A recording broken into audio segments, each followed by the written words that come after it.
Uh, Welcome everyone to Chen Ling. I am Carol. Oh, do you want me to get down? Oh, that's No, I okay. stand. It's fine.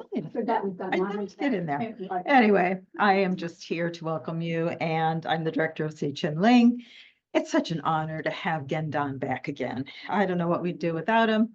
He's just amazing, and really looking forward to this time tonight. Don brings such uh, a unique combination of studies he was one part of the first master's program at Institute Lama Tsongkhapa in Italy. And that's a 7-year intense program studying the topics, most of the topics that are studied in the traditional Geshe degree. And then, Don has been a resident teacher at Thupten Norbu Ling. He has led the Kopan course, the month-long course, and he continues just to bring this incredible combination of scholarly practice knowledge, along with this ability to reach out and understand the sensitivity that understands every sentient being. And this, I guess we should call it compassion. So thank you so much, Gandana. Welcome back. Thank you, Venerable Carol. Okay. Anyway, good to see you all and to be with you again tonight. Let's start as usual with just a short meditation. It's always good to begin by calming our minds, and every one of us has had a full day, so we have perhaps many things that are still bouncing around in our minds that we can try to let go of to some degree. So again, we'll just spend the first few minutes just focusing on the breath. Again, the breath is a good object just to ground us, to bring us into this space with some presence. So you use the breath in whatever way you prefer. If you need a suggestion, tune into the sensation at the tip of the nose. This is a good one to use, particularly later in the day when perhaps we are a little more tired, kind of uplifts the mind a little bit. Just try to keep your awareness there. And whenever you see that the mind has wandered away from that, just gently guide the mind back to the breath. So we'll do this in silence for a few minutes, and then I'll lead you in a short reflection to begin our time together this evening.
So now let's do a short reflection to set our motivation for tonight.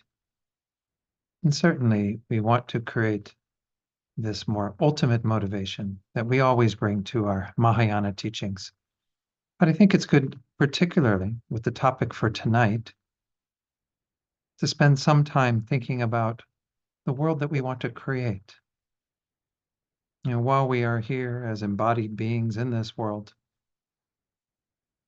we have to recognize that to some degree, we have to take part in creating this. The world that we want to live in, that ideally would be good for all beings, is something we have to create.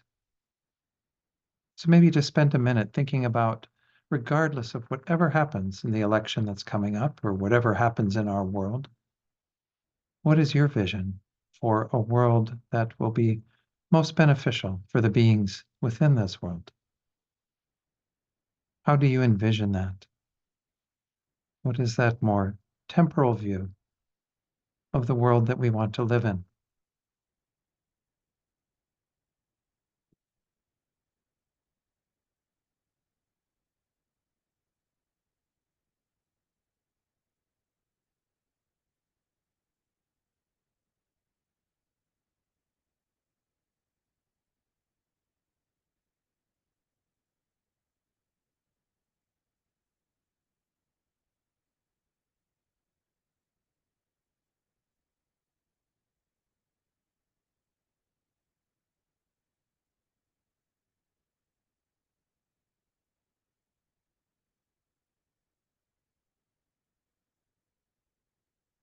And then within that view, recognize that we're here tonight to work on developing the skills, the tools that will help us to create that world.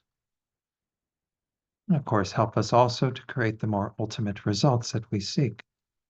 But as usual, everything begins with working on ourselves right here in this moment, at this time, and using that within the context of creating the greatest possible benefit for both ourselves and others.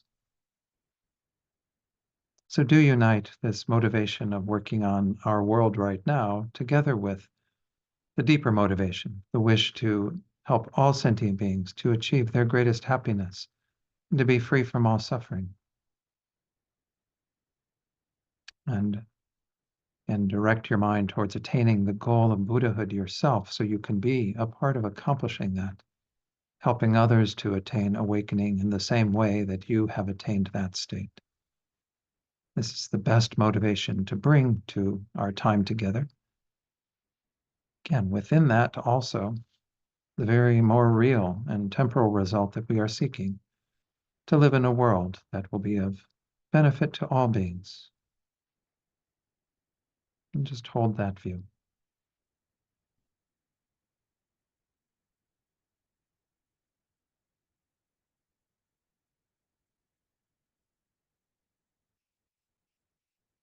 And when you're ready, you can open your eyes fully. And we'll begin.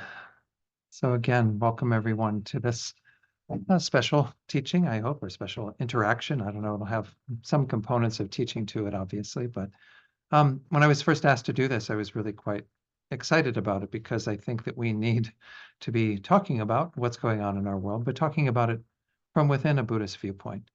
I saw one little cartoon before coming here a few weeks ago, and the top of it, it says, the guy says, "What do you want? What do we want?" And everyone in the crowd says, "Change." And then the next bubble says, "Are you willing to change?" And then everybody's quiet, you know? And so we recognize that if we want change, well, then we have to change. Change doesn't come from outside alone. Change comes from within. And that's what, of course, Mahatma Gandhi said, right? The famous quote that we need to be the change that we wish to see in the world. And so that's what Buddhism is essentially all about. And that's kind of how I want to be approaching the teachings tonight.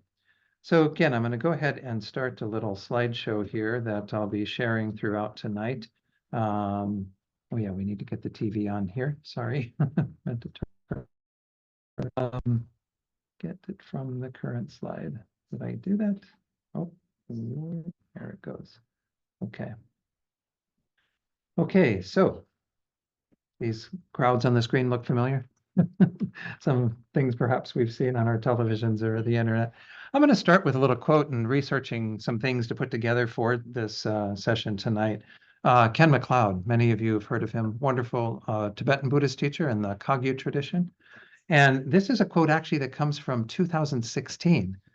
Remember, 4 years ago, we had a lot of stress and anxiety around that election. 4 years before that, we had a lot of stress and anxiety around that election.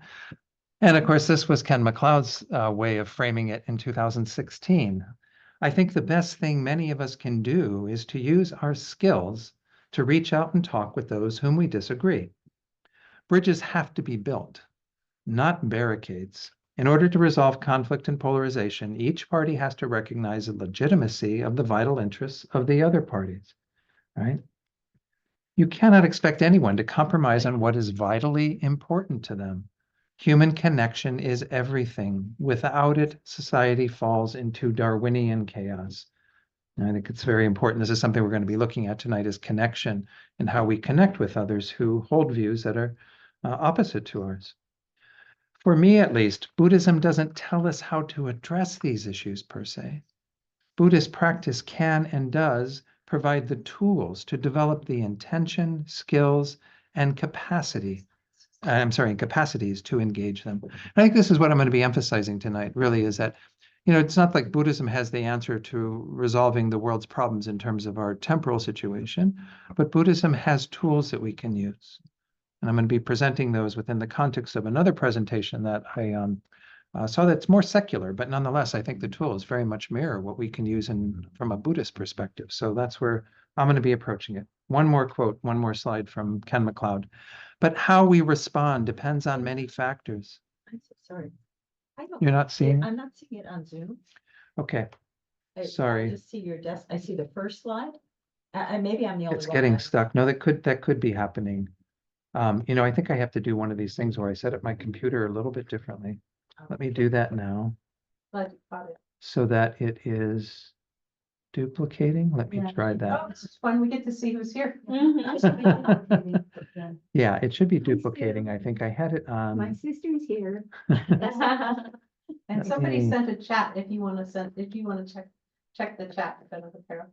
Let me get out of My that mic might be active. and go to, okay, I'm going to try it again. Sorry about that, folks. Technological problems. Okay, so Probably about the slides. are you seeing that slide? Bridging our differences, yes. No, you. Oh, you mean online? Venerable Carol, are you seeing a slide? Yes. Now, are you it's seeing a well, different slide? Yes. Okay, Yeah, good. look at All right, I've got it set up right then. Don't mess with it now. No, I'm talking that's to me, directing it at me. Okay, so he says, but how we respond depends on many factors, including the circumstances of our lives.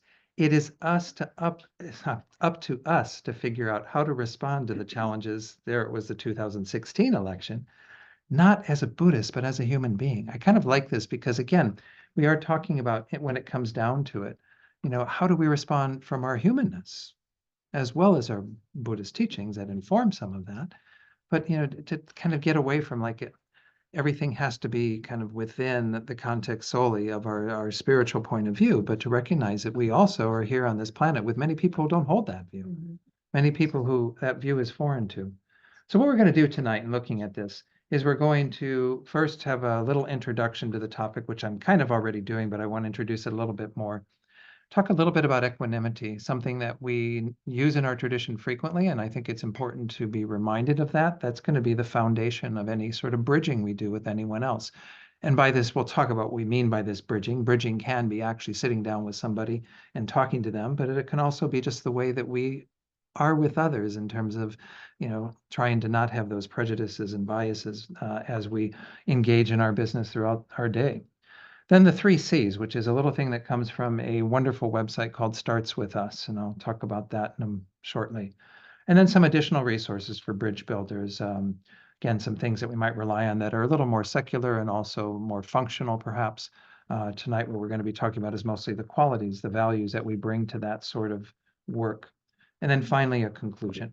Okay, so let's do a little introduction. I think this is quite interesting. There was an article that appeared recently in Tricycle magazine, and it's called, it's by Emma Varvalokas, called Right Speech, Left Speech. You know, we use the phrase right speech in Buddhism often to refer to one of the eight kind of practices of, oh God, what do they call it? The eight, not thinking of it right now, Eightfold Path. Yeah, the Eightfold Path. We have right mindfulness, right concentration, you know, right action, right livelihood, all these things. Anyway, so despite common ground on many policy issues, a 2022 survey from the Pew Research Center showed that growing shares of both Democrats and Republicans view people from the other party as close-minded, dishonest, immoral, and unintelligent. You know, this is on both sides, right? Yeah. You know, don't think that this is, you know, what they're saying about us, but we don't think that about them, because this is very often the thoughts. Here's a few statistics. These come from data that's presented in the program from the Greater Good Science Center called Bridging Differences. I'll talk about that a little later as another resource that you can use. 80% of Democrats and Republicans feel coldly towards the other party, an increase of more than 20 percentage points from just 2 years earlier. So, you know, I did see somebody online posted once, well, do you really think that we're more divided than we were in the 60s? I think we are. Oh. You know, I think that the statistics show certainly that things are moving in that direction. In the wake of the 2016 presidential election, 1 in 6 Americans ended a relationship with a friend or family member because of the election. You know, that's a lot of people who have become enemies over an election. 73% of Americans say Democrats and Republicans not only disagree on matters of opinion and policy, but can't even agree on the basic facts. So, right, there's that phrase that came up in the Trump presidency of alternate facts, right? You know, everyone thinks the other group has alternate facts. We've got the real facts or whatever. There's a bias that goes on even in terms of what is truth, what is, you know, factual. Then 15% of Republicans and 20% of Democrats say that the country would be better if large numbers of the opposing party just died. I mean, this one is shocking. You know, that's really like outrageous that we've gotten to a point where we are wishing our fellow citizens would just die. Why so low? Why so- Oh, Russ. I'm glad you're here tonight. Um, So again, this is something that should be of an alarm to all of us, you know, people that we share this country with. And then Emma went on to say, it seems Buddhist Americans are not immune to this trend. I say that without judgment, as I have been very much part of it, you know, holding similar views, you know, having those same sort of feelings about others. So I think we do have to once more look at this topic tonight of bridging our differences. I mean, I am talking to some degree and wanting to encourage us to bridge those differences through conversation, through dialogue, through being with others who hold opposing views. I know many of us are in our own little bubble of our world and the people who think like us, and it might be hard to find those folks, but maybe especially if we left them behind after the 2016 election and have nothing more to do with them. But no doubt we have some people in our lives. I was kind of interesting before I came here. One of our neighbors, who I don't know, several doors down on the other side of the street in Santa Fe, put up a Trump sign, and I'm going to be voting for Harris. It's just my conditioning to want that particular candidate. But he's kind of a lone Trump sign in our neighborhood.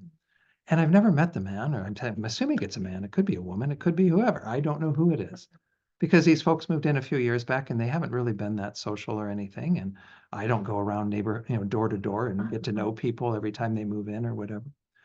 But I was really thinking, it would be wonderful if I could just get that kind of urge to go find out what he's like. Who is this person? Can I say he? I'm just making a big assumption there, right? Something we're going to talk about tonight, about assumptions we have about the other side of the table. But that's really what we need, is we need people to be able to say, okay, I just want to get to know you, and not, you know, like get into a fight or a battle, but just really say, I'm curious. It's one of the things we're going to look at tonight, where it really begins with some level of curiosity. But anyway, this is the idea behind this. Let me go ahead and share just the next little bit when we get into, let me make sure that this works again. Do you have the slide now about the Buddhist Americans? Yep. And now do you have the next one? Oops, No, back to the outline. Yes. Okay, good. Okay, so equanimity, the foundation of bridging. And I'm not going to put another slide on for this. I just want to introduce the topic. I think most of you are familiar with this idea of equanimity. Equanimity is a word that gets used in Buddhism in a number of ways. In our culture, I don't know how it's really technically used, except maybe in talking about balance or something, perhaps. But here by equanimity, we're meaning to start with some level of even-mindedness, of equal regard for others. This is such an important quality to have, particularly when we start looking at how other people are different from us, because that's where we're going to go with this. We have to recognize that people are different from us, but we have to start with the sameness. Start with really understanding how we are all fundamentally the same. That's what equanimity is essentially doing. I always talk about how we kind of naturally have this tendency to put people in one of three groups. And there's nothing sort of wrong with that. The Buddha didn't say, oh, everyone should be in only one group and forget the other two groups. This is just what happens due to our karma and conditioning and how we meet people. And some people are very dissimilar to us. Some people are complete strangers to us. And of course, some people are very close to us. So we have those three camps, the people who we call our friends, the acquaintances, people who are already very close to us because we like them. And of course, we often have a strong attachment to them and want them to keep doing what they do to please us. Then we have a whole lot of people and beings in this world who are strangers, who just haven't really entered into our sphere of experience. Pema Chodron calls these neutrals, and she says that they're people who haven't come into your life and become either a friend or an enemy. So these are the people that are kind of out there waiting in the wings that we could have some relationship with at some point. But of course, our attitude towards them, because they are strangers, because we don't know them, is indifference. And occasionally that breaks through. I always say that when we have those moments when perhaps we see what's going on in Gaza or in Ukraine or wherever in the world, in North Carolina, in Florida, where we've had floods and what have you from the hurricanes, when you see people who are suffering and you do get that kind of feeling of, oh, this is really something I need to do something about. And you go to the internet and you make a donation to Red Cross or whoever because you're moved by their situation for a moment. But they're not people who are in your life to where you can do much more for them other than that, responding with some sort of aid. But most strangers, we just don't really have any real feeling about. I mean, look at as you walk around the streets of San Francisco here. There's so many people that you don't know. How many hundreds of thousands of people here? You don't know most of them, and so we just walk right by each other with just real indifference. The third group, of course, are those enemies, the difficult people. And these are the people who we're mainly working with tonight, though a lot of the people are also strangers, right? Because they might hold views that are different than us, but we don't necessarily know them. They're not people who are in our family or on our street or whatever. So we are working with kind of both of those, having an indifference. But once we hear what side they're on or we see their face at a rally of the opponent, then we have this dislike for them. It comes up pretty strongly. We even might have anger or hatred towards them. And think again, like was said in that statistic, that we'd just rather have them dead, vote them off the island because, this is not a good thing to have them here with us, right?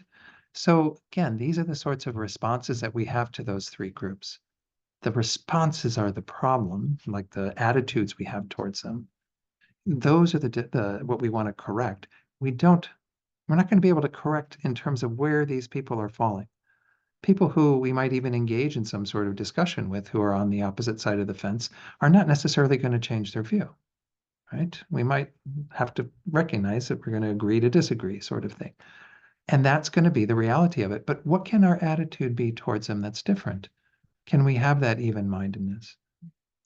Well, as we're going to see in some of the examples that I'm going to show you later of some folks who've broken through these sorts of barriers that might be somewhat inspiring for you, you still can get to a place, though, where you have this healthy regard for others because you see that people can change and that people are not fixed entities, that there can be, perhaps, although we're not necessarily going to try to persuade them or be able to persuade them, we still can see them as somebody who is deserving of our respect, of our compassion, of our love, and so on. So we have to get through these barriers that once more are the tendency that we have to pigeonhole people into these three groups and then have this way of relating to them that's very unhealthy. Because right now, a lot of the healthy attitudes that we have towards people are only limited to that group of friends and occasionally for the strangers, like I said, when we get moved by their situation to want to do something to help them in some way. But particularly with the difficult people, the enemies, those people who are in that camp, if we continue to have feelings of animosity, of resentment, of hatred towards them, well, this is blocking our own heart. I mean, it's really in the end, the reason why we cultivate equanimity, yes, can be so we can relate more healthily to those others so they benefit, but it's really so we have that healthy way of looking at others. Equanimity, as we know, many of you from your teachings and studies here at Chen Ling, as well as other centers, know that this is really the heart of bodhicitta. This mind of bodhicitta, that is the wish to benefit all beings, take them all to enlightenment, which we meditated on briefly at the beginning of tonight. This is rooted in having this even-mindedness towards all beings. How can you possibly want to take all beings to enlightenment if you haven't seen them all as equal, if you haven't developed a regard for every one of them that goes beyond who they are in this life to you? So this is an important thing to get past. So again, the antidotes to that are to recognize the changing nature of those relationships. Now they say, think about this from life to life. If you don't have a conviction in prior lives or future lives, think about it in regard to this single life. And I know there was a woman I worked with at Levi Strauss. Lynn and I worked at Levi Strauss together. And I won't say who this person is, but I had a lot of difficulty with her when I worked with her. And then she went to another department and I got a chance to work with her on another project. And as I worked with her on this project, everything really shifted. Everything really changed my view of her. And I'm sure that she had many of the same concerns and things going on in her life then as she did, earlier on when I was having a harder time with her. But I began to see things about her and to understand that things do change. Sometimes it's our own minds changing. Sometimes it's the other person changing. But it's all very fluid. Friends can become enemies. Enemies can become friends. Strangers become both of those. And you float back and forth between these within this life as well as from lifetime to lifetime. That's the very first antidote that gets us into a place of recognizing that the way we view people right now, even the other candidate, whoever the other candidate is for you, again can't assume that everybody's on the same side of the fence, but that person, you can't concretize that into who they are, because that is the whole underpinning of Buddhism. That is a product of all the causes and conditioning and whatever that brought them to be the person they are in this life, but there's nothing inherently there that is that person, that is identifiable from lifetime to lifetime. So as unpleasant as they may appear to you, there's nothing kind of concrete about that appearance. Another way, though, that we can undermine it is to, of course, recognize that other people are looking at that person in a very different way than we are. So this is one of the things to entertain already in regard to this divide that we want to bridge. The people on the other side of the fence are looking at their candidate through a lens that is very different than the lens we have, right? We are focusing in on certain aspects that are triggering for us and seeing that person as negative. They are on their side focusing on the same person, seeing things that are positive and having a different regard for that person. Well, who's correct? We like to think we're correct and they're wrong. They're thinking they're correct and we're wrong, right? There's nothing sort of, again, inherently correct about this. It's just an understanding that we need to have, that this is the nature of these relationships. Somebody who's my dearest friend could be somebody else's worst enemy. We don't want to think that. We want to think, oh, I only have friends that can be everyone else's friend, right? Nobody who could be someone else's enemy. Maybe you're someone else's enemy. Maybe someone else really doesn't like you because of something you've done or said or how you look, or so we have to get past this idea that people are sort of cast in stone and recognize that other people are seeing them in a very different way. So there are other aspects of them to which perhaps we're blind and we're not really seeing that appearance.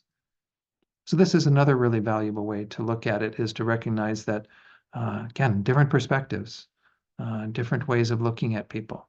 Again, I don't want to get too much an argument of who's right and who's wrong. We have that different appearance, and that's the whole gist of it. And that's why we can have a greater regard, an equal regard for others, because our view may be only one part of it, right? We might not be seeing the whole picture. Those are the two main ways that I always emphasize in terms of looking at it, to kind of see the impermanence of those relationships, as well as the fact that other people see that person very differently. Again, equanimity is a good place to start. And this can be done on your cushion, and it should be done on our cushion before we approach anybody, is to really kind of work with them and to say, okay, this is Cousin Joe or whatever. And Cousin Joe, I know is a staunch member of the other party, and I want to be able to engage with Cousin Joe. Well, let me start seeing Cousin Joe in the lens of equanimity. I can hold Cousin Joe there, and I can hold the person who is dearest to me, and I can hold somebody who's a stranger, and I can begin to equalize my mind to see them all through the same lens. I might not be able to have complete compassion and love for them yet. That's a whole nother step. But at least to be able to see that the playing field is level, that I'm not going to, disregard completely, Uncle Joe or whatever, because, that's not, again, the approach that we want to take. We want to be able to embrace all beings within this mind of equanimity. So that's maybe enough about equanimity, but I did want to emphasize that at the very beginning, because I think it really is where, once more, everything starts. If we don't have that equal regard for others, I don't know how far we're really going to get in terms of the other work that we do. I like these 3 C's. This is, as I mentioned, from an organization called Starts With Us, who is really trying to address, and there are a number of them out there who are trying to address the divisiveness that we have in our country. Again, from a more secular point of view. There is an organization called Interfaith America. I'll introduce you to them later, who are trying to do it from a religious point of view, but not any particular religion. They are embracing interfaith dynamics. But the 3 C's is a program that seems to have been put together primarily for use in schools with young adults, teenagers, university students, what have you, people in that category. But nonetheless, I think the 3 C's are very relevant to what we are going to talk about tonight. The very first of these is curiosity. I mentioned this earlier, and we're going to go into a bit more depth on that. We don't use this word curiosity so much in Buddhism, but we often use the words investigation and analysis. Like don't want to stop at just the superficial stuff. We want to be able to be a little curious about what's underneath the surface, what's going on, how to investigate and see things a little more clearly. Secondly, compassion, a word that certainly is not foreign in our Buddhist lexicon and something that we see in all spiritual traditions. So we'll talk about compassion and the role that it plays in terms of bridging our differences. Then the third one is courage. If we are going to extend ourselves into some sort of relationship with people whose views are opposing to ours, it takes courage. It's a given. We're going to take a look at that and how that plays a role in it as well. So curiosity. These are some points that I want to emphasize in regard to curiosity, and some of this comes from the Starts With Us program, but other ones are things that, I've added here. But it starts with having some level of humility and asking, what can I learn from the other person? Again, it might be from the vantage point of ourselves, but we're looking at it from, what can this person teach me? How can I actually benefit from that other person? And if we recognize the gaps that we have in our knowledge, because we have an awful lot of them, right? We make our judgments on the basis of things we might see on the internet or national news or whatever, that are just little clips of people talking or people at a rally or whoever. I'm going to stay away from just the candidates themselves in a lot of this talk. I'm talking mainly about the people who we see as kind of part of that mass of people on the other side. But those are not necessarily a reflection of the totality of those people.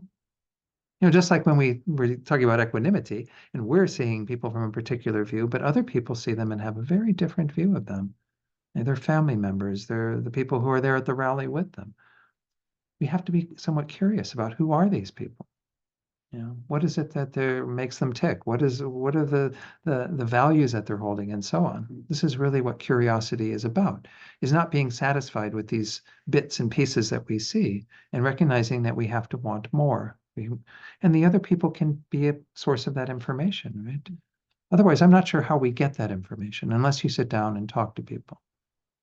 And that's why, again, a lot of these things have been happening in our world, but thankfully, to try to get people to sit down, get to know each other, have a meal together, whatever.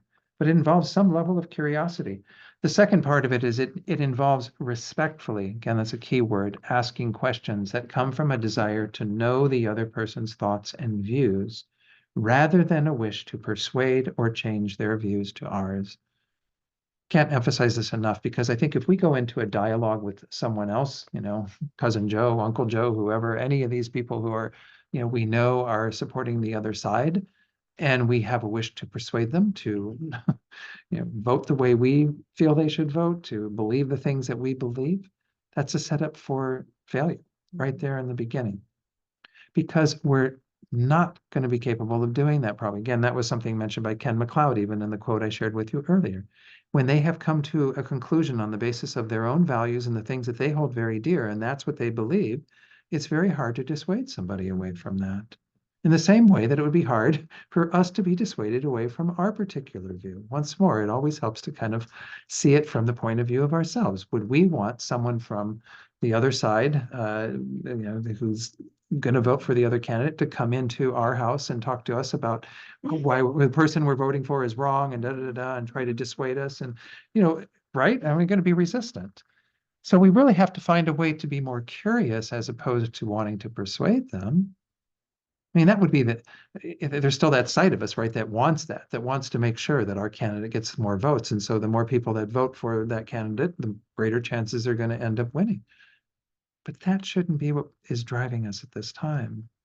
Because regardless of who wins the election, we're all going to be in this country the day after the decision is made, whenever that is announced. It probably won't be November 6th, may not be November 6th. So we are still going to be citizens, co-citizens of this country. We're going to still be living with folks that we share these boundaries, this territory with, and having to make decisions as a country to move forward and be a part of that. So why do we want to, again, create more divisiveness? Rather, we should be looking at it from the point of view of whatever healing we can help to happen. So don't come from a place of trying to persuade people.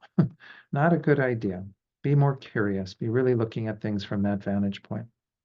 Okay, another, actually a few quotes. This is from a wonderful book by, I'm going to probably horribly mispronounce his name, Scott Shigeoka. It's a book called Seek: How Curiosity Can Transform Your Life and Change the World. Came out not too long ago. I think it's published by Grand Central Publishing, but I think he's had some connections to Greater Good Science Center, which is over at UC Berkeley. At its deepest levels, curiosity has the power to do much more than give us informational anecdotes for cocktail hour, right? You might get some good information by being curious about this or that. And he's talking about curiosity in a wider range here than just curiosity about another person who's on the other side of the fence. This is curiosity as a force in our lives. He says it can become a force for meaningful connection and transformation as well. And that's the idea is, we can, if we are curious about other people, develop more connection. Again, that word that was in Ken MacLeod's quote that I think is really important. It can strengthen our relationships to ourselves and each other, helping us to better navigate disagreements, revive decades-old marriages, or heal from past pain or trauma. Curiosity is a force that can do all of these things, helping us to kind of get out of our own little bubble of not knowing and not understanding to having that level of awareness.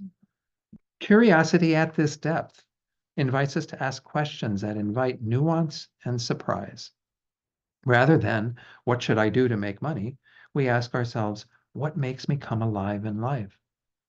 And we go deeper into it and don't just settle again at the superficial thing of this, where we're meeting others or ourselves, but go deeper.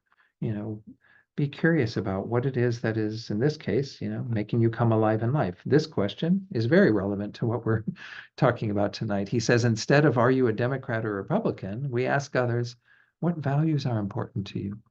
What makes you tick? What are the things that you feel passionate about?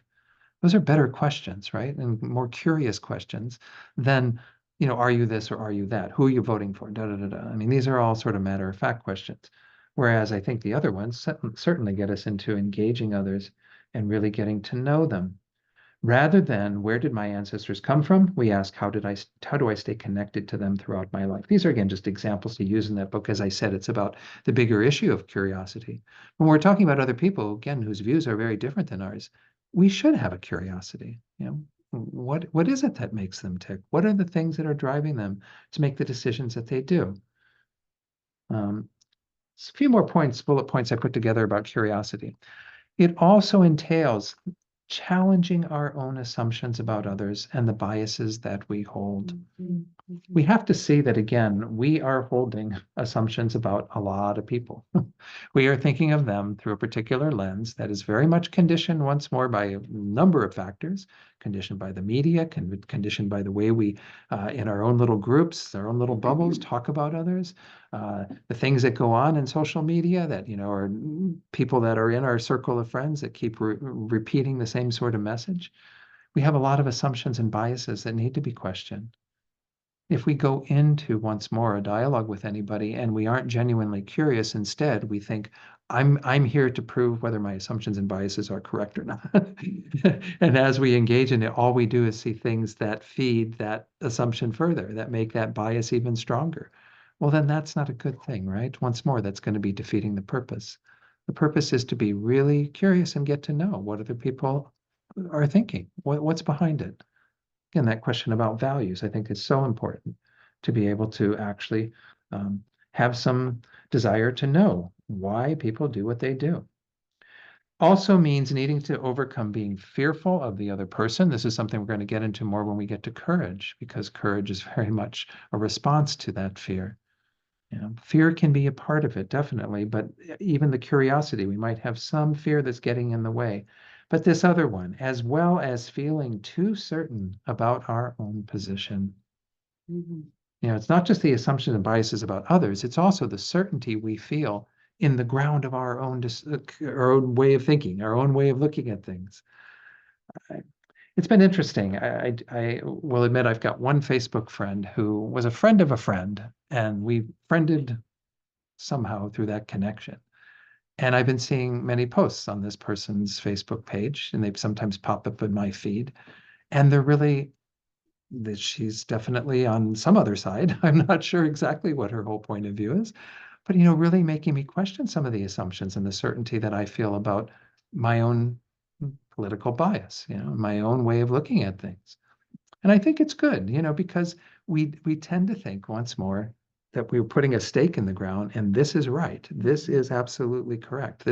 I am certain that everything that I think is good, is right, is correct. And I think we have to be careful with that. Once I'm not saying that there is nothing kind of as a means or measure of what we want in our world. I think that once more, Buddhism teaches things that are, I think, very much in line with a lot of other traditions in terms of more compassionate ways of approaching things. But we have to begin to see that our certainty about our own position is our creation. It's not necessarily that much of a stake in the ground that we can't possibly uproot it and maybe move it over a little bit. So I'm being questioned, certainly, by looking at this person's Facebook posts and coming to know that perhaps, I'm not correct in everything. Some of the things that I've seen this person post, I always want to research and say, well, but is that really true? Is that really true? And I think that's a good, curious, investigating mind. But when we do see things that we come to recognize that are true, I mean, I'll share one of them with you. And I don't know all the background behind this, but it was just one thing that made me kind of go into that direction and do so. They actually posted the number of things that occurred that were pro-Tibet during President Trump's 4 years in office. And, we all care about Tibet, most of us who are here, engaged in this center and what have you. And you can see many of the things that went through and that Trump supported in terms of helping the people of Tibet. I mean, how wonderful, right? And something that we don't see necessarily, and we feel certain that this candidate must be the exact opposite of everything we believe in and everything that we hold to be dear. And that's not the case, right? You begin to bend your view a little bit. It doesn't change my vote necessarily, but it makes me think a little bit differently. Makes me a little more curious about, what really did happen. I can't help but emphasize that the media does play a huge role. And we get the feeds and the news that we tend to like and enjoy, and that tends to keep us in this bubble. So we have to be somewhat curious too, not just about the other person, but about what is really going on, because we're not always getting the full picture. I don't want to make it sound like it's some huge conspiracy. It's just the way media works. It's very sensationalist. It's very much feeding into our negative bias. Most of you know that, human beings have a negative bias. It comes out of our genetics when we were on the plains of the Serengeti, and trying to stay alive because things were chasing after us that would eat us, right? So you have to be very attentive to what's a danger? What's not right? What do we need to fear? Well, that has influenced the way that we look at things, and media does feed into that. I'm sorry, I'm getting on a little pedestal there. If any of you are in media, I'm not saying you're the problem. I'm saying that in general, the way that our culture, because it's both sides. People really enjoy getting that media hit, and the media just keeps giving it to them. And so we end up at once more kind of never breaking out of that without some level of curiosity about what is really going on. There are websites you can go to see different points of view kind of right next to each other. This is how Fox News reported it. This is how CNN reported it. This is how MSNBC reported it. And you can kind of take a look and begin to see that there is that bias. So anyway, sorry, I'm going off on that, but I want to share just a little bit of a quote from, this is from a book by J, let's see, it's Owen J. Sofer. I should say J, not Joy. Somehow I made that typo. I'm sorry, Owen J. Sofer. This is a book that I've just started reading, but there's some nice little bits in it about these various things we're talking about tonight. The book's called Your Heart Was Made for This. Anyway, beautiful and pleasing things naturally hold our attention, but can you be curious about things you dislike? Try getting interested in boredom, back pain, or headaches. Where's that coming from? What's that all about, right? But true curiosity includes interest in what repels us: physical pain, conflict, psychological suffering, political difference, and unearned social or economic advantage. This type of interest nurtures empathy, insight, and skillful action. Now, once more, yeah, don't be just curious about, oh, I want to see new images coming from what's the name of that telescope now that's taking all those amazing, beautiful images of space or something. That's a level of curiosity or awe or something, but we can be curious about the painful things, the difficult things, the things that are not quite warm and fuzzy. The author and nonviolence teacher Kazuhaga wrote a book called Healing Resistance. It's really quite a nice book about nonviolence. He practices listening mindfully to podcasts and news media from the opposite side of the political spectrum as a way to strengthen empathy and non-reactivity. I mean, I hear the resistance that can come up when we're considering something like that. What's it like to sit and watch, an hour of Fox News and to really just, for people who, again, are on the side of MSNBC or those sorts of views, or vice versa. If you are a Fox News person, well, what's it like to sit and watch an hour of MSNBC and hear Rachel Maddow and other people going off about, what that other side is doing that, anyway, you get the picture. He says to really hear the deeper needs of people with whom you disagree demands curiosity.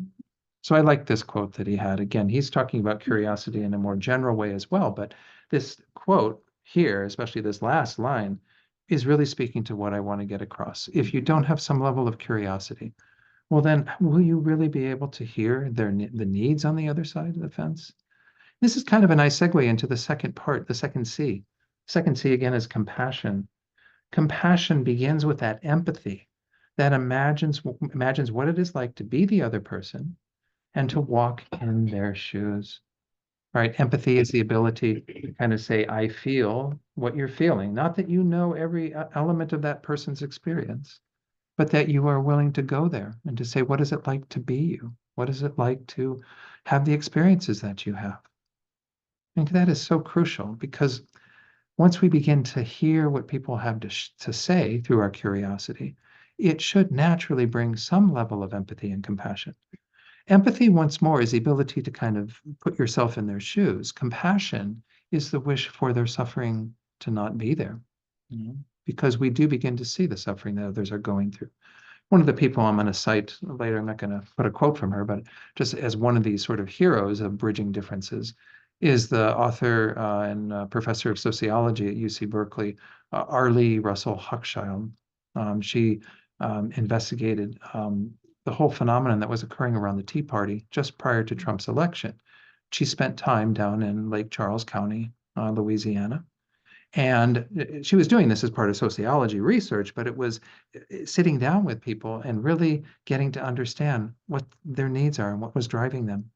You may not know this, but that part of Louisiana, it's called Cancer Alley because these petrochemical companies came in and they did all of what they needed to do to, produce the oil and tap it and whatever, get all that. And they left behind a wake of pollution and carcinogens that have just been disastrous for people. And her whole premise in going there was to understand why people would vote against their best self-interest, voting in candidates that oppose the EPA, for example, doing things that were antithetical to their own well-being. And so she was really curious. That's where she started. But then she had a level of compassion that she developed by sitting down with people and hearing what they had been through, and the people in their lives who had died of cancer, and the ways in which they had, had amazing suffering that occurred because of everything that transpired in that county. This is one of the main places that she went to, and it's heartbreaking. She wrote a book called Strangers in Their Own Land, which I read, and I just really found myself, opening up so much more with compassion for people who have had that experience and were voting from that experience. Although you might think they're voting in the opposite way, they were voting from the place of being hurt, of suffering beings. So if we see beings through that lens of compassion, begin to understand what their needs are, then I think we have a much different response. We don't get totally caught up in, putting them down, having views about them that are really, again, not so accurate. Another element in regard to compassion, it entails listening deeply to the other person, not just for understanding, but also for their emotions or feelings, as well as the values and beliefs. I've already mentioned this a little bit. I've been involved in Santa Fe. I've been involved with our interfaith organization for quite a few years, since the end of 2011.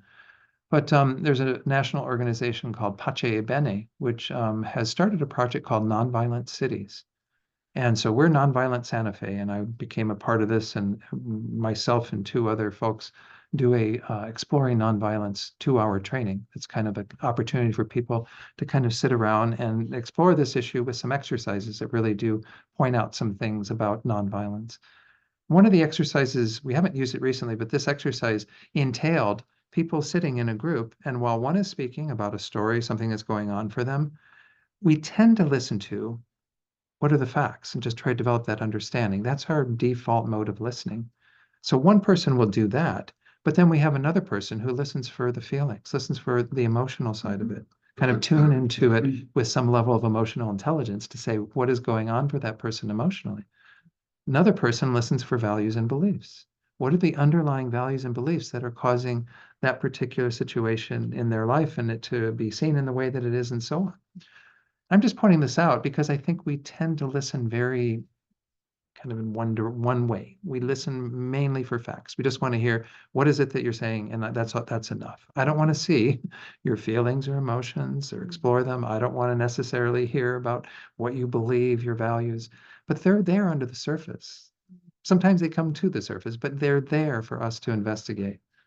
And so when we are coming from a place of compassion, it shouldn't be just, what is this person saying? It should be much deeper, much more about, who is this person? What is driving them? What is it that they're experiencing? What are the feelings that they're having on the basis of this?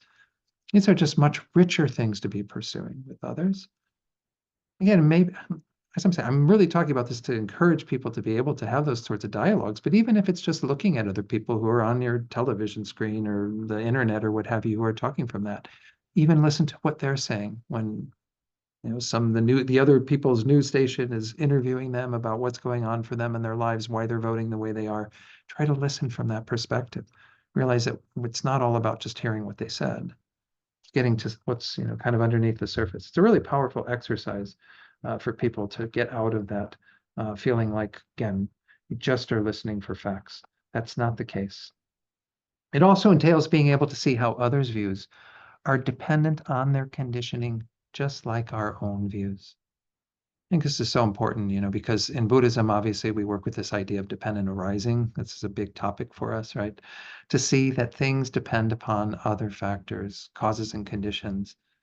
I'm going to share you a little story that His Holiness the Dalai Lama told Victor Chan. Victor Chan wrote a book called The Wisdom of Forgiveness, and he had these interviews with the Dalai Lama, and His Holiness related in there the story he heard about a young Tibetan boy whose father fought the Chinese. And when he was caught by the Chinese, this Chinese official, he was beaten with an iron rod. I mean, and that was like the sins of the father, right? That because this young boy was the son of a Tibetan upriser, the boy was being beaten, right? So this, I did, yeah. Yeah, I yeah. didn't get that at first either, Yeah. but the boy was beaten. So I had a young Tibetan boy whose father fought the Chinese and who was beaten with an iron rod. The Tibetan boy. Here we get it now. Okay, sorry. That's, anyway, And the boy. this is what His Holiness said. He says, first I was angry. Then I felt sorry for the officer. The officer's action depends on his motivation. His motivation depends on propaganda. Because of propaganda, the counter-revolutionary father of the boy is seen as evil. Elimination of evil is something positive. This is, again, the conditioning that led to this Chinese official beating the boy who is the son of this, upriser. You can't blame that person. So thinking along this line, instead of anger, forgiveness and compassion came. Interdependence gives you the whole picture. This happens because of that. And that happens because of this. Clear? His Holiness to say, look at how it works in our world. There's conditioning that we all have that lead us to have the particular point of view that we have politically, that causes us to be on our particular side. It's all a product. And on the other side, it's a product as well of all that conditioning. So His Holiness concludes, he says, the essence of Buddhism, one side compassion, one side the viewpoint of interdependence, or what we might say the wisdom side, right? We always talk about compassion and wisdom. You need both to be effective with your compassion. Otherwise, you fall into what Chogyam Trungpa Rinpoche used to call idiot compassion, where you just have a compassion, but it's not grounded in any sort of wisdom. And he says, and I always tell people, it's very important to make the distinction between the actor and the act. We have to oppose bad action, but that does not mean we are against the person, the actor. So again, let me take it off screen for a minute, because I think this is really at the heart of compassion. Once more, we never want to divorce it from wisdom. We want to always make sure that we are seeing both sides of it, to recognize that what is going on is a product of various causes and conditions. That was one thing I think, again, in Arlie Russell Hochschild's work, was like you could really see that the way that everything was described in terms of the history of what happened in Lake Charles County, for example, led to particular points of view being there. And we are all products of our own conditioning, without a doubt. So look at when we see others with a different point of view, recognize that it is often coming from things that might have some grounding in some level of morality that isn't just, our way of looking at things. Because again, as was pointed out by His Holiness, the elimination of evil is seen as good. And we would all agree to that, right? Eliminating evil things in the world and evil actions in the world is good. But due to the conditioning, the Chinese official was seeing the Tibetans getting, suppressing all of that movement against the Chinese as being a force of good in the world and addressing evil. Again, we're not trying to get into, I don't want to go to the place of, well, it's still bad that he did this. Obviously it is. And we can oppose bad actions, as His Holiness says. But there are no real bad actors. There are people who are conditioned to act badly or to see things in a way that, again, is not the whole picture. But are we even seeing the whole picture? Once more, have to see on both sides of the fence, there's probably a lot of gaps. So we need the wisdom that is informing it all. We need to understand where particular points of view come from, and we need to then have compassion for everybody within that understanding. I want to share with you, I'm going to test this and see how it goes. I don't know. I read this, I'm not quite done with it. I can't say I read the entire book, but it's a book called The Righteous Mind by Jonathan Haidt. Haidt. There's a subtitle to the book. Let me put on the next screen. He is a professor of kind of also working with sociology, but he works particularly with the idea of moral foundation theory he came up with. It's adapted from, again, The Righteous Mind, Why Good People Are Divided by Politics and Religion. What he found is that there are 6 things that he's been able to identify as moral foundations, which means that they are the underpinning for a lot of the views that are held in the world that are seen through the lens of being something good to uphold. And we would all agree to these to some degree, but the way that they might be interpreted is a little different, and also the way that we might hold some to be more dear than others is up for some discussion. I'm going to go through these one at a time. I won't go through them on this slide because I don't want to waste too much time, but these are the 6 pairs, or the 6 that are there. By the way, the first one of them is the sort of positive that we hold to, and it's to eliminate the second one, or to be kind of responsive to the second one. So when we see harm in the world, we uphold the moral foundation of care, of needing to respond with compassion and kindness and care towards those who are being harmed. So this foundation, by the way, I've got this from this article. I actually found out this guy's like a part of a Southern Baptist organization, probably holding very different political views than I am. But I like to use his words behind this too, the way that he's summarizing these from Jonathan Haidt's work, this article that was out on the internet. He gave a really nice summary. This foundation makes us sensitive to signs of suffering and need.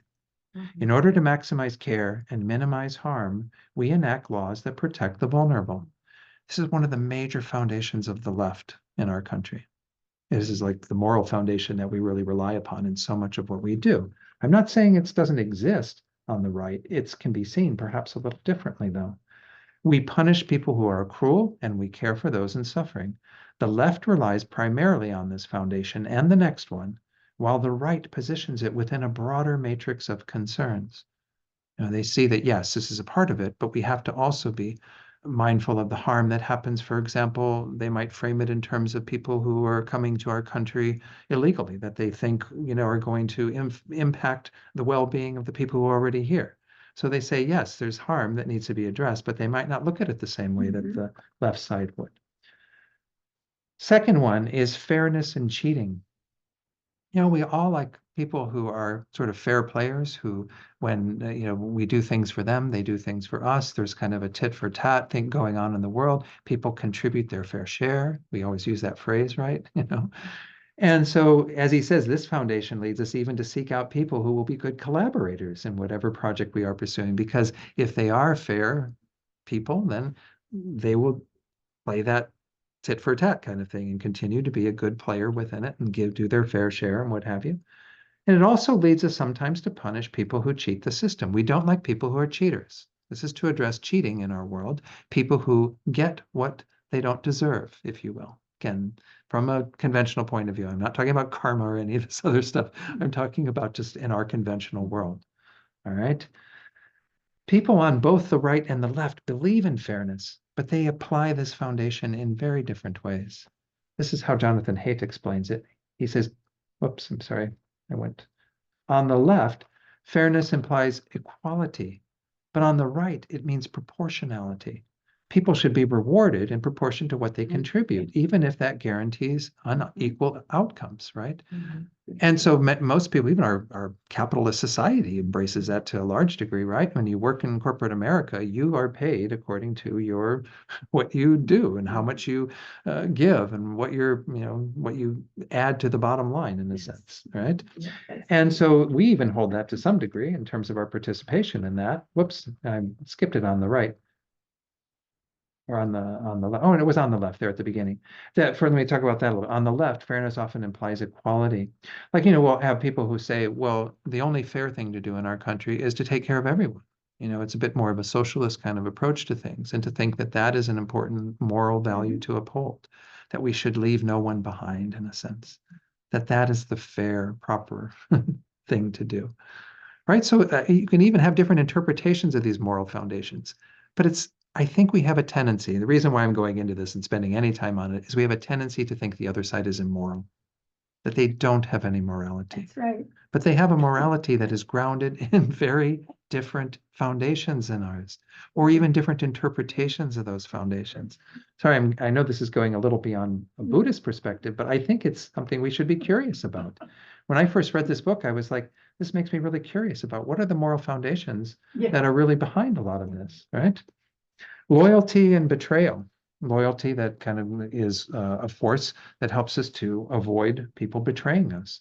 All of us, whether on the right or left, are tribal in some sense.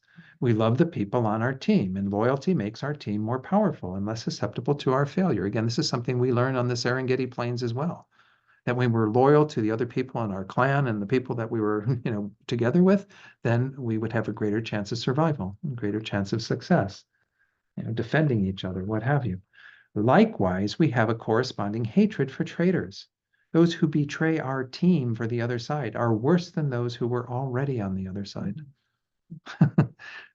Is this not true? I mean, if we hear about somebody who, was a staunch supporter of our candidate and then suddenly is, saying the other candidate is better, it's almost like you hate them more than the people who are already over there on the other side. And this is happening on both sides of the fence.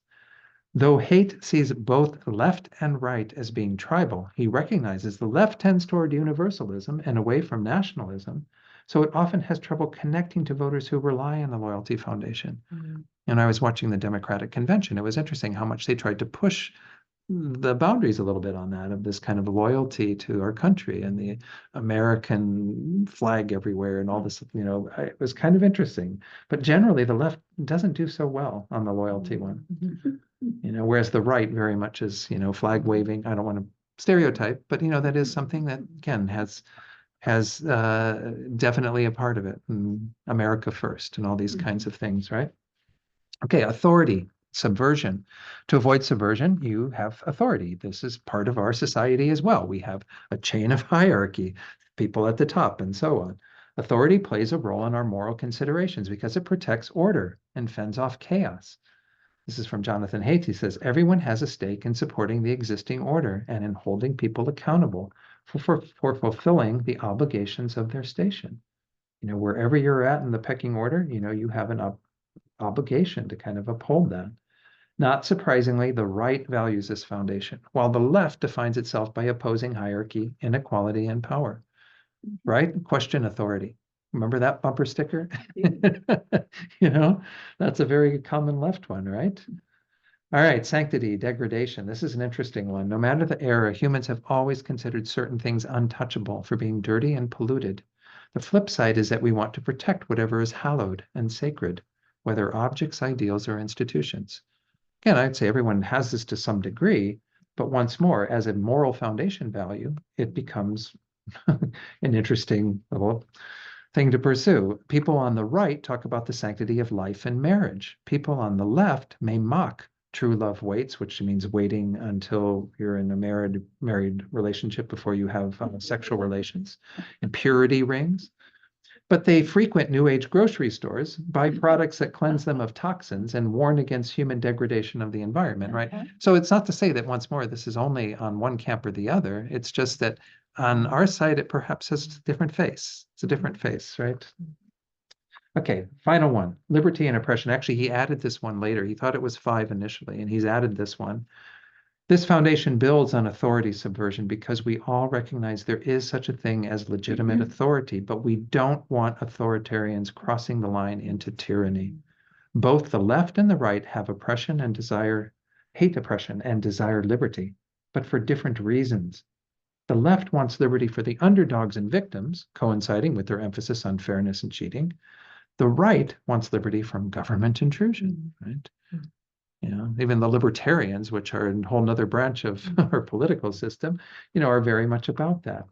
So anyway, I hope it was of some merit to introduce you to those. I found it fascinating when I told some of my interfaith friends that I meet with on Tuesday mornings. We actually meet at a coffee shop called Tribes, which is kind of interesting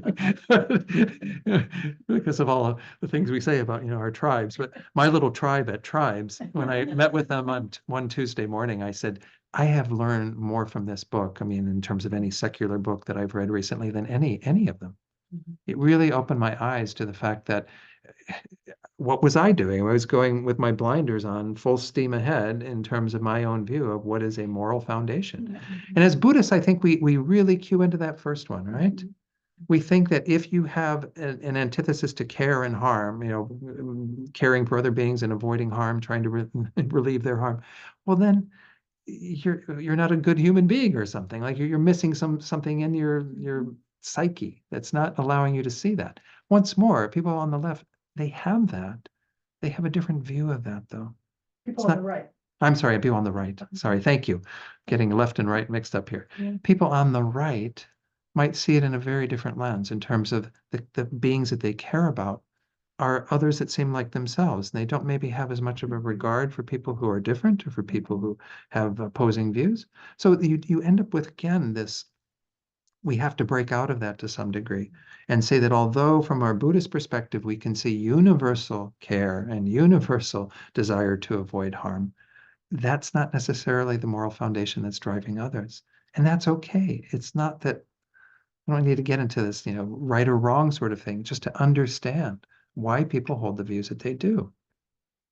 Anyway, sorry, I'll leave that topic behind and go on to courage. let's talk about courage and the cowardly lion and how he needed courage, right? Okay, courage. Courage involves having the bravery to engage with another who has a differing perspective and also to speak to your own point of view in their presence. These are two levels of courage. It's something else to kind of sit quietly while you're with somebody who's explaining their point of view that is opposed to yours. And again, from that place of curiosity and compassion, we have to be able to do that. But it also means the courage to be able to say what we hold, our values, and so on, and to be able to share them with others who may not want to hear that, who may be opposed to those. These are, again, shows courage takes a lot. A great myth about courage, though, this is from, again, Aaron J. Sofer, sorry, is that it means not feeling afraid. But in fact, far from being the absence of fear, courage is the willingness to be present and vulnerable, meeting what is happening with an open heart in spite of fear. And you don't have to be fearless in that way. Fear, being fearless in a sense and having courage comes from having fear. That you're able to work with the fear and in spite of it, still muster up what it takes to ask that person, who are you? What makes you tick? What's going on for you? Right? What are your values? Courage requires wisdom and compassion. We just talked about these a short while ago, two primary Buddhist values. Wisdom offers understanding and perspective so that we don't freak out when things go haywire, right? We have an understanding, and even like the understanding that was mentioned by His Holiness, the understanding of the interdependence of causes and conditions that led to that. When we hear other people coming with these points of view, we can understand all the conditioning that led them to be the way that they are. Again, I'm not saying it's absolutely right that they are the way they are or whatever, because there are some things that are pretty radical out there, and there are things radical on the left as well. Don't get me wrong. We do have elements of that, but we have to understand where things come from and the wisdom that supports that. Compassion, though, softens the heart so that we don't deny reality and pretend everything is okay. Courage also draws strength from self-compassion, which soothes us during difficult moments. So again, compassion helps us to be in that soft spot. Remember, I mentioned this yesterday with the Tonglen meditation. Chogyam Trungpa Rinpoche, we would always talk about how we have a soft spot. Pema Chodron teaches on this frequently. This is kind of that place of connection with others, and that place where our love and compassion expand is when we're in touch with that. That's a vulnerable place to be, right? To be open to being with another from that place of compassion, caring, concern. But that's what makes it real. If we're just going to simply look at things only from the wisdom side, only from kind of understanding everything and what led to that, but not really keep our hearts open to the suffering that's going on there, I think we're going to miss the boat.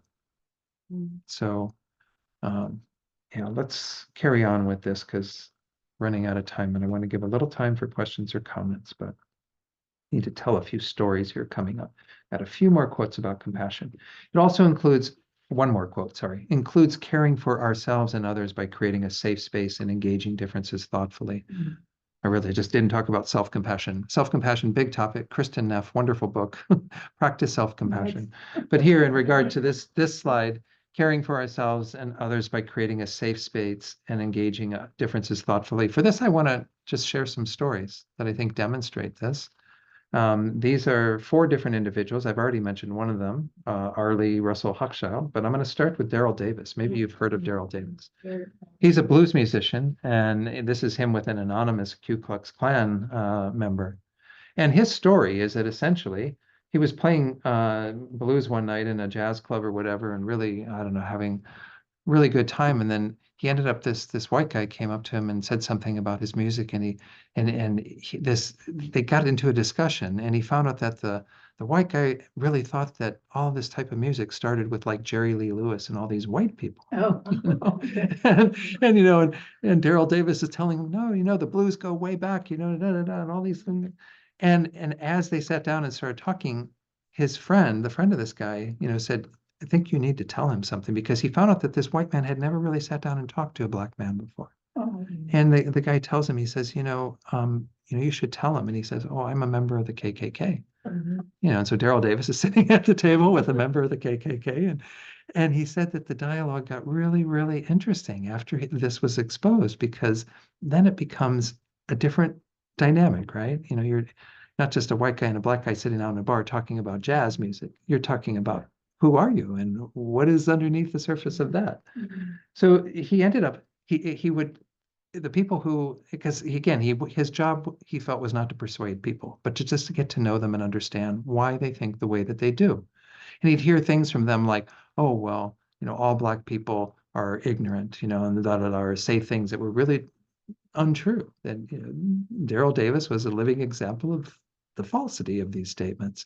And as people get to know him on that one-on-one basis, then they change. He's collected the robes, the KKK robes of over 200 clanspeople. That they've given him their robes, turned them in. They've left the KKK. Daryl Davis? Daryl Davis. Well, that's very interesting. So I want to share just a little bit. I'm not going to do this for all these folks, but I loved what Daryl Davis said in regard to how he works with people. What does he do? He says, the best thing you do is you study up on the subject as much as you can. Again, being curious, and even ahead of time, you can be curious, right? I went in armed, not with a weapon, but with knowledge. I knew as much about the Klan, if not more, than many of the Klan people that I interviewed. When they see that you know about their organization, their belief system, they actually respect you because you're not coming in from, again, that biased place. You're coming in armed with facts, armed with some level of understanding. I know a bit about you, but you're still wanting to make that kind of connection. Whether they like you or not, they respect the fact that you've done your homework. Just like any good salesman, you want a return visit, and they recognize that I'd done my homework, which allowed me to come back again. He was more welcome then because he did what was necessary to break that ice. That began to chip away at their ideology because when two enemies are talking, they're not fighting. It's when the talking ceases that the ground becomes fertile for violence. If you spend 5 minutes with your worst enemy, he says, it doesn't have to be about race. It could be about anything. If you're just willing to sit down and talk. And he said, you will find that you both have something in common. As you build upon those commonalities, you're forming a relationship. And as you build about that relationship, you're forming a friendship. That's what would happen. I didn't convert anybody. They saw the light and converted themselves. I mean, you talk about all three of those, of real curiosity, compassion. Obviously, he's got compassion. Obviously, he wasn't like just totally dismissing these folks and maybe even wanting to beat them up in the parking lot and whatever. He also had this absolute courage. He could see past that and really want to engage folks. Okay, the other folks, Arlie, who I mentioned, I don't really need to say much more about her. I think she's pretty fascinating. Again, a very good book, a book I read after the 2016 election, and it was quite informative. Again, one little locale, Lake Charles County, Louisiana, primarily, it's being talked about in there, but it really is demonstrative of what was happening with the Tea Party at that time and everything that was going on in terms of the support that led to Trump's first presidency, which, I think is important to understand that. I also read, this was one book, I had a hard time with the style of the book. I did read a good part of it, The Gift of Our Wounds. These were co-authors. Pardeep Kaleka is part of the Sikh community. His father was actually killed in the Sikh shooting at the temple in Wisconsin in 2012. It's hard to believe it was 12 years ago, but anyway, it was a pretty horrific shooting, and his father was killed, and he befriended Arno Michaelis, who was actually already somewhat de-radicalized and coming out of being part of the white supremacy folks that caused that, that were a part of that. But nonetheless, the two of them put together an organization called Serve to Unite, and they have become really close friends, began to spend time just socializing with each other and got to know each other. And again, even in spite of their differences, have formed an organization to try to address some of the divisiveness. These two folks, C.P. Ellis, a Ku Klux Klan leader, and Ann Atwater, civil rights activist, who became best friends and founded Save Our Schools in Durham, North Carolina.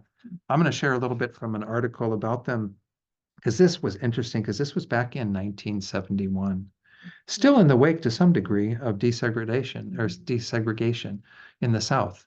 And so what was going on is as they were meeting with each other, they understood that they were both coming at things from the point of view of being concerned parents. While one had white children in school, the other one had Black children in school, they were both somewhat disappointed with the way that desegregation had happened and what was happening for the education for their children. So they actually formed an organization that was called Save Our Schools, that is to help address some of this. They started that to try to achieve integration peacefully. They created an exhibit in R.N. Harris Elementary School to show the children both sides of the community. They had materials from both the Black and white communities, but the most controversial piece was a set of KKK robes that CP brought, right? The white guy brings these set of robes to kind of the show and tell. Their goal was to use education to teach both Black and white children about the other community to foster an understanding that they hoped would end the violence and bullying and lead to a better education for both races. The Black children wanted to tear the robe to shreds. But when Anne heard this, she told them to read the material instead to learn and understand where the KKK was coming from. CP was moved by Anne's action, and as he got to know her, he found his attitudes changing. CP tore up his own KKK membership card at the final meeting of this board that was looking at this education issue. This showed that it was possible for people to become more racially inclusive. This alienated CP from the KKK and the rest of the white community, but led to the close friendship with Anne that lasted throughout their lives. And that was back in the 70s. You know, anyway, I was heartened by all of these wonderful stories, you know. I don't know if we have time to do this. There's a wonderful little practice. I'm just going to suggest that you go to YouTube and you look up safe, resourced, and connected. If you're feeling like, it's by a man, you may know Fleet Mall. I think he used to be in prison and he's become a really important mindfulness teacher. He has this short practice that's all about becoming aware before we engage in anything that's going to be perhaps a bit difficult for us, to recognize that at this moment in time, we are three things. We are safe. We're not in immediate danger. Again, we're not in the plains of the Serengeti with lions chasing after us or something, right? You know, we're all relatively safe, right? We are also relatively resourced. By resource meaning that we have food on our plate, we have a roof over our heads, we have the things that give us some measure of comfort and stability that we can rely upon. And third, we are all connected. We all have people in our lives that we feel a bond to, that we can rely upon. And this is true for most of us. I'm not saying it's true for all of us. And there are many unresourced folks in the world. There are also many unconnected people in the world, you know, but none people in unsafe situations, certainly. But if these three are true for you, it can be a really grounding exercise. And so anyway, you might investigate that meditation. I wish I had time to lead it. I'd never done this talk before, so I'm sitting here like kind of trying to go through material that I'm not sure, you know, was enough or too much or whatever. So I'm sorry that I'm trying to fit more into it than what we have time for. But the last thing, additional resources. I'm going to make these slides available to Effie, and Effie will, you know, Effie will pass this on. I'm going to make a few corrections, like to Oren J. Silver's name, but these are some additional resources. An organization called Braver Angels. They have a program called Skills for Bridging the Divide. These are, again, more secular in nature. Greater Good Science Center, Bridging Differences. I mentioned that earlier. Interfaith America. They have Bridge Builder Basics and Skills for Bridging the Gap. Starts With Us, the 3 C's classroom that I mentioned. And so those are the things that, again, I think you can, you know, see out there and research a bit if you are curious. I think the Bridging Differences one through Greater Good. I've started that program. I haven't finished it. It's actually an online program you could do for free. If you want a sort of certificate at the end of completion, then you can pay some money for it. But and that supports Greater Good organization. But nonetheless, it's a really wonderful way to expose yourself to these sorts of ideas and to, you know, see where some of our own biases are and what have you. Begin to become aware of that. So let me open it up to questions. I don't know if I have anything more to say. Are there questions or comments? Anybody online who would like some? Yes, Nicole. Maybe if you could just come a little closer because the microphone is in my it's in my camera. So okay, can you hear Nicole? Okay. Okay, yeah. So my question was, I thought it was really interesting when you spoke about not listening just for facts, but also listening for other things.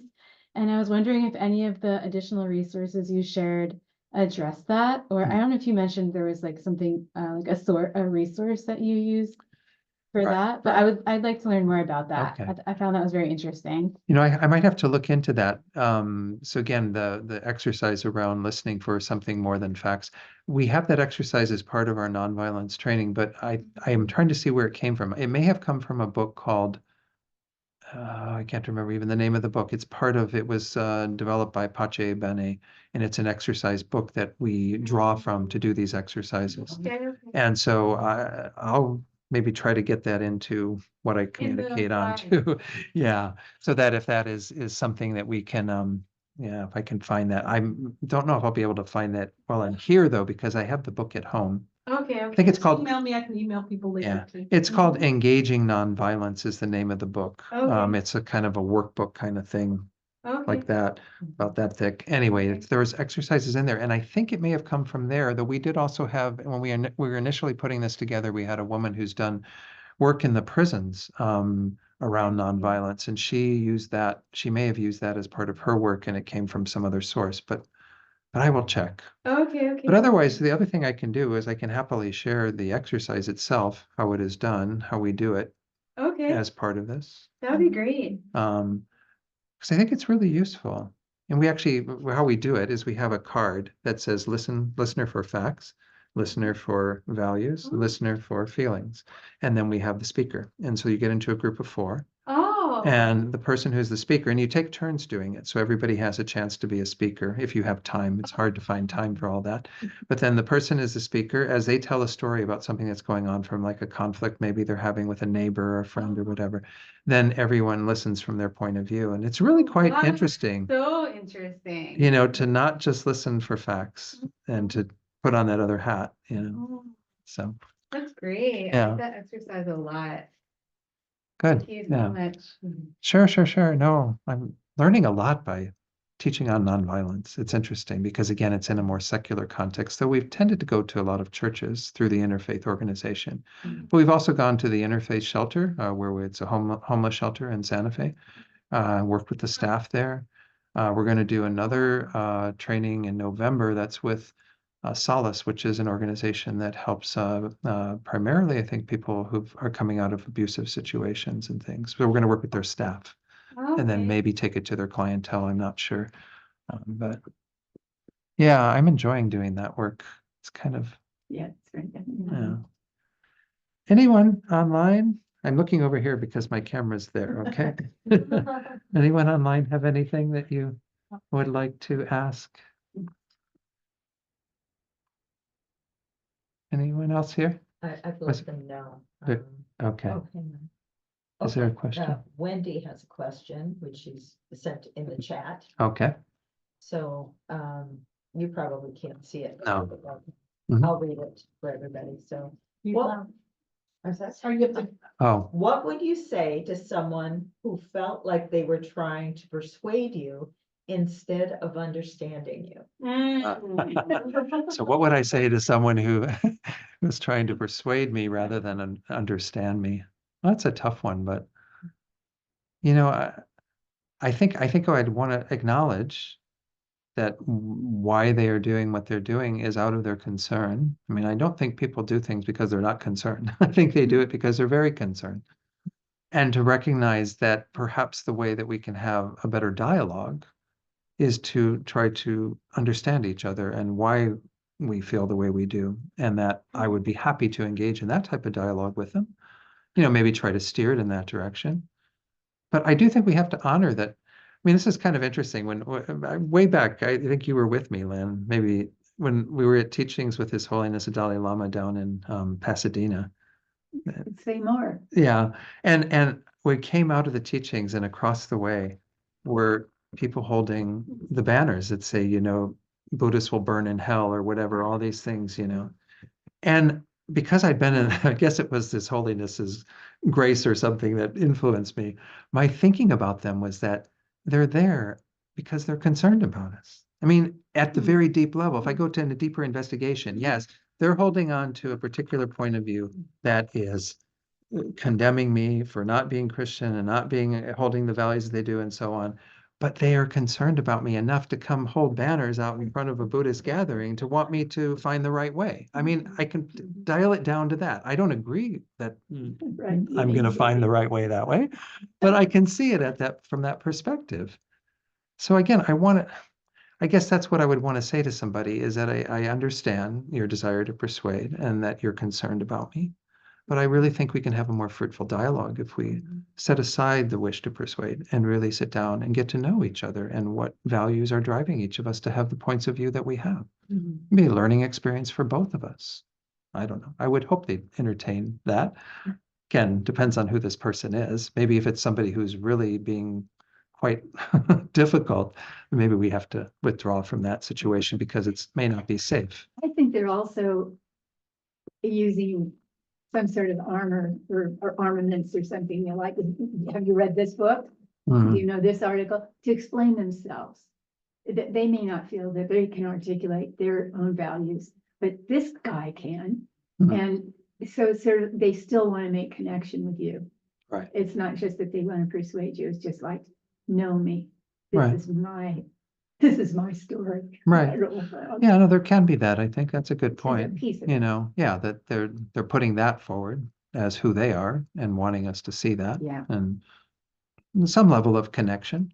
But again, I think we always have to try to, if we can, steer it in the realm of healthier connection and a way to be able to be with others in a safer way, in a more genuine way. By the way, by doing that thing even about being safe and what have you, we're talking about courage. I'm not encouraging everybody to go running out into dangerous situations. Like I used to joke about this. It's kind of a weird joke, but when the organization, what was it, the Islamic organization that was chopping off the heads of Americans and things on video, ISIS. You know, I said, I can have this amazing compassion for these people who are doing this and say, I would really like them not to do that and to not engage in that type of negative action. But that doesn't mean I'm going to get on a plane and go flying over to Syria and like try to find them in the desert somewhere and try to convince them that this isn't a good thing for them to do because I'm going to be the next head on the video, right? I'm sorry, I'm kind of joking about something that's really pretty serious, but I think that's the thing we have to be careful of is don't put ourselves in a situation where we're only going to cause the other person to engage in harmful behavior. And so if it is somebody who's being so persuasive that they're yelling at us and wanting to, you know, even engage in, you know, a fist fight with us or something, well then, you know, His Holiness always says the best thing in a situation like that is just to run away, just back away, you know. You don't have to convince everybody that this is the right approach to sit down and over tea or coffee have a dialogue about values and all these things. Some people are not ready for that. So use your own tuition as to what exactly is the right thing to do. But I think we all have to find some level of, you know, approaching people like that, making some kind of outreach. We should probably end because we're about 5 minutes over, but I really want to thank everyone. We're going to do a little dedication here at the end, but thank you all for coming tonight and taking part in this. Let's dedicate. We were thinking in the motivation tonight about the world we want to live in, the country we want to live in, the community we want around us, whatever, you know, dimension that we're looking at. We were envisioning that in terms of what would be ideal. So now we dedicate for that temporal result as well.